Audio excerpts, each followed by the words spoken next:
అప్పటి నుంచి మీ పార్టీకి సంబంధం లేవు. లేవు.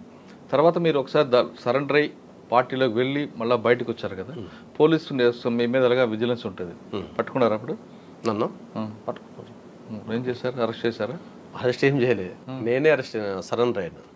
అప్పుడున్న టీడీపీ గవర్నమెంట్ మన మాజీ ఎమ్మెల్యే నగేష్ గారు ఉండే. అంటే రెండోసారి సరెండర్ అయ్యారా? రెండోసారి సరెండర్ అంటే మళ్ళీ ఫైరింగ్ చేసాం కదా సార్. అవును, ఫైరింగ్ చేసినాం కదా 3 గంటల సేపు. సరెండర్ డబ్బులు ఎంత వచ్చాయి? నాకు డబ్బులు ఏమి ఇవ్వలేదు, కాకపోతే అప్పటికి నేను ఏది లోన్ తీసుకోలేదు. అప్పుడు కూడా తీసుకోలేదు, ఇస్తాంటే కూడా నేను తీసుకుంటలేను. రామనారాయణ గారి దగ్గర సరెండర్ అయ్యారు. అవును. తర్వాత రెండోసారి ఎవరి దగ్గర అయ్యారు? Ravindra Reddy sir, DSP. అయితే ఫైరింగ్ జరిగింది కదా, నగేష్ గారు తీసుకొని వచ్చినాక మాట్లాడితే వాడు వద్దు అవసరం లేదు అని చెప్తాం రవీంద్ర రెడ్డి సార్. ఎట్లా అని అప్పుడు టీడీపీలో బాగుండే నగేష్ గారు. ఇక తప్పని పరిస్థితిలో ఉండి తీసుకొచ్చి అప్పచెప్తాను. నన్ను చూసేందుకు మద్దిపాటి సారు, తర్వాత రవీంద్ర రెడ్డి సార్ ఇద్దరు వచ్చారు. నువ్వులు గట్టుకునే రే ఇప్పట్లో శంకర్ మాకు జస్ట్ మిస్ అయినవరా, ఎన్నిసార్లు మిస్ అయినవరా, మమ్మల్ని ఇబ్బంది పెడతావరా నువ్వు అని తిట్టారు. తర్వాత నేను చేయలేదు సార్, జరిగింది ఇట్లా సంగతి సార్ అని చెప్పుకున్నాను. సరే అలాగే నన్ను ఏమి ఇబ్బంది పెట్టలే. తర్వాత వాల్యూమ్ చేసిన తర్వాత వీనితో వచ్చి అనంతరం వాళ్ళు బతుండు, మనం ఎందుకు డిస్టర్బ్ చేయాలి, డిస్టర్బ్ చేస్తే ఇట్లా జరుగుతున్నది, మళ్ళీ డిస్టర్బ్ చేయొద్దు అనేసి నువ్వు ఎట్లా ఉంటావో ఉండరా, నీ బతుకు నువ్వు బతుకు, కానీ నష్టం చేయకు, ఎక్కడ అటువైపు పోకు, మంచిగా బతుకు అని సపోర్ట్ చేశారు. మా నేను తర్వాత పాప పుట్టింది, మా చదువులకు వాటికి నాకు తినడానికి తిండి లేదు, నాకు ఉపాధి లేదు. అప్పుడు నాకు గవర్నమెంట్ పునరావాసం కింద ఆటో కొనిచ్చింది, steering auto. Srinivas Naidu sir Oligonda SI, ఆయన సరెండర్ అయినటువంటి దాదాపు ఒక 100 మందికి Maddipati sir, Ravindra Reddy sir, Srinivas Naidu sir వీళ్ళందరూ ఉండి మాకు లోన్లకు సపోర్ట్ చేయించారు. తిరిగి బ్యాంకుల దగ్గరికి పోయి ఎస్పీ గారు ఆఫీస్కి వచ్చి దగ్గర ఉండి అన్నీ చేయించారు. అందరికీ ఒకటేసారి పెద్ద మేళ పెట్టారు.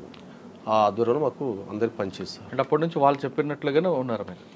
వాళ్ళు చెప్పినట్టుగా ఏం లేదు సార్, అప్పుడు మటుకు వాళ్ళు సపోర్ట్ మాకు ఇచ్చారు. రైట్.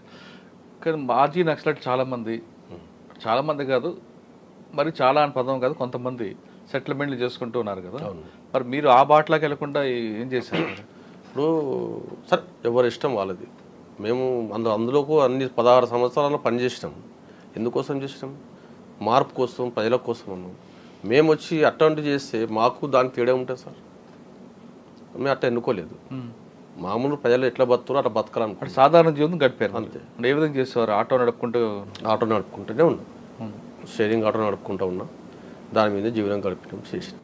కానీ ఆ టైంలో మీకు నయం ఎదురుపడలేదా? బయటకు వచ్చాడు కదా, పడ్డాడు. ఏమంటాడు? నువ్వు పార్టీ ప్రతి మూమెంటు మాకు సపోర్ట్ చేయాలి, రావాలి అన్న. నా దగ్గర ఏముంది అన్న, నేను దూరమే ఎక్కువ అయిపోయింది, నేను ఆటో నడుపుకుంటున్నాను, నాకు పార్టీతో సంబంధం లేవు అని చెప్పేసాను.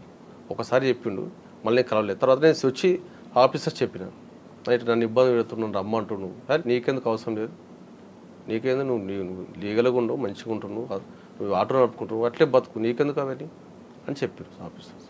నేను పోలే అటు. ఇంకా అప్పటి నుంచి మీరు వ్యాపారం లేదు, మీ ఆటో మీరు అంతే. ఇంకా రియల్ ఎస్టేట్ వ్యాపారం ఎప్పుడు మారారు? రియల్ ఎస్టేట్ వ్యాపారం అంటే పెద్దగా నేను డబ్బులు పెట్టి కొనేది ఏం కాదు సార్. ఎవరికైనా ప్లాట్ కావాలంటే ఇప్పిస్తాను, కమిషన్ బేస్, ఆ వచ్చే కమిషన్ మీద బతుకున్న జీవితం అంతే. ప్రస్తుతం ఎలాగ నడుస్తుంది ఇది? ఏం లేదు సార్, ఉపాధి ఏం లేదు. అందరికీ నా లెక్క చాలామంది మాజీ నక్సలైట్లు జిల్లాలో కాదు రాష్ట్రంలో చాలామంది ఉన్నారు. కానీ చాలామంది మాజీ నక్సలైట్లు ఒకప్పుడు ప్రజల కోసం, వ్యవస్థ మార్పు కోసం వెళ్ళారు, తిరిగి బయటకు వచ్చారు, కొన్ని కారణాలు ఏదో ఉండవచ్చు. కానీ ఇక్కడ పరిస్థితులు చూసి ఆర్థికంగా చిదిగిపోయి అప్పులు పాలైపోయి ఆత్మహత్యలు చేసుకుంటున్నారు చాలామంది. అవును సార్. అటువంటి వాళ్ళకి మీరు ఇచ్చే మెసేజ్ ఏంటి చెప్పండి సార్?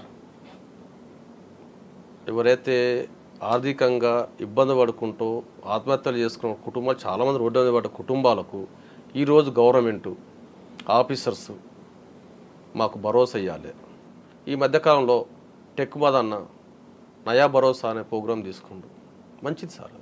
ఎందుకంటే మాజీలు అనేటోళ్ళు వచ్చి సరెండర్ అయ్యి వాళ్ళు ఎంతో కొంత సెటిల్ అయిన వాళ్ళు కొంతమంది ఉన్నారు, కొంతమంది కాలేదు. వాళ్ళు కూడా ఇతరుతో ఎందుకు, ఆ కుటుంబంతో నాకు ఎందుకు, నేను మంచిగా ఉన్నా కదా అనుకొని చాలామంది బయటికి రాలేదు. ఆ మదన్న టెక్ మదన్న మంచి ప్రోగ్రామ్ తీసుకుంటాం. దాదాపు ఒక 100 నుంచి ఒక ఏరియాలో రెండు కంపెనీలు పెడదామంటుంటాం. 1 ఎకరం స్థలం ఇవ్వాలి, కంపెనీ పెట్టుకుంటాం. వాళ్ళందరికీ భరోసా. దీంట్లో ఎవరు ఓనర్ కాదు, ఎవరు వర్కర్ కాదు, అందరు సమానం. నువ్వు చేసుకుంటా, నీకు ఇంత చేసుకుని కష్టపడితే నీకు అంత ఫలితం వస్తుంది. సమిష్టిగా వచ్చిన పెట్టుబడిలో లాభం కూడా అందరికి సమానం వస్తుంది. మంచి ప్రోగ్రామ్ కదా సార్ అది. అసంటులకు మేము ముందుండి చేయాలనుకుంటున్నాం.